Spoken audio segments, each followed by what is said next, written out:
இனிய காலை வணக்கம். இந்த வயல் சில காலம் முன்பு பார்த்தால் பசுமையாக நேராக அந்த நெற்கதிர்கள் எல்லாம் நெற்பயிர்கள் எல்லாம் நிமிர்ந்து நின்றது.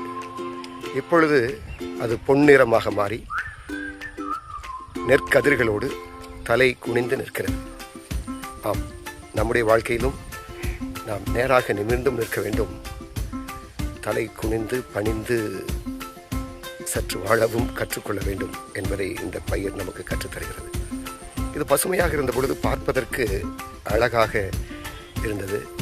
ஆனால் இந்த பொன்னிறம், தங்கம், கோல்டு என்று சொல்வார்கள் அல்லவா, இந்த பொன்னிறமாக இது மாறினால்தான் இந்த நெற்கதிர்கள் நெல் மணிகளாக நமக்கு பயன் தரும்.